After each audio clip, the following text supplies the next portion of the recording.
গ্রাম বাংলায় গর্জন, বিজেপির বিসর্জন। জেলায় জেলায় গর্জন, বিজেপির বিসর্জন। জনগণের গর্জন, বাংলা বিরোধীদের বিসর্জন।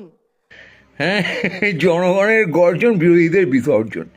সরকার বাড়া বিরোধীদের বিসর্জন দেবে। আর ভাই কোথায় বিসর্জন দিই বিরোধীদের? বিরোধী ছাড়া তোরা কি? আমরা কাজ করবো না, আমরা বিরোধীদের বিসর্জন দেবো। জনগণের গর্জন, বিরোধীদের বিসর্জন। কে এই জনগণ? বিরোধী ছাড়া বাকিরা জনগণ, আর বিরোধীরা জনগণ না। এক জনগণ আর এক জনগণকে বিসর্জন দেবে, বলি হচ্ছে নাকি? ভোট এসেছে, জোট ফেসেছে, হেডলাইনে কে? দিদি নাচছে রাজ্যপালের ইয়ে। লজ্জা করে না তোমাদের? জনগণের প্রতি কোনো দায়িত্ব নেই উন্নতির জন্যে? বসে ধোকা মারছ, আর বসে বসে আজকে সন্দেশকারী, কালকে রাজ্যপাল শ্লীলতাহানি করছে, এইসব বাঁচগিরি হচ্ছে।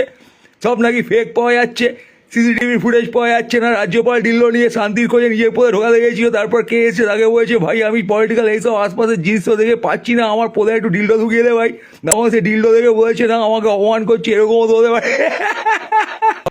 সন্দেশকারীতে বসে নাকি ফাজলাম হচ্ছে, কিছুদিন পরে বয়ে যাচ্ছে, দেখা যাচ্ছে কি ওসব লিক করছে, ওগুলো নাকি সাজানো ঘটনা। ফাজলাম হয়ে সব সাজিয়ে ফাজলাম হচ্ছে, তারপর রাজ্যপালের পদ মারতে গেছো, সে সাজানো ঘটনা বেরোবে।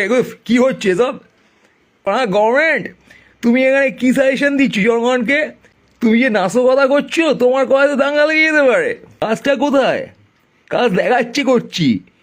তাদের 100টা লেকচারের মধ্যে একটা লেকচারে ভরপুর থাকে জনগণের ভালোর জন্য একটা অ্যাপ্রোচ, যোজনা, প্রকল্প কিছু করলাম, যে রাজ্য শাসক, রাজ্যপাল ফাজ্যপাল যত আছিস ভাই, তোদেরকে বলছি শোন, কান খুলে শোন। কমনারকে মেরে তাদের রাইট নষ্ট করে ভূত হয়ে শান্তি হয় না তোরা। মা শান্তি পাবি বল তুই?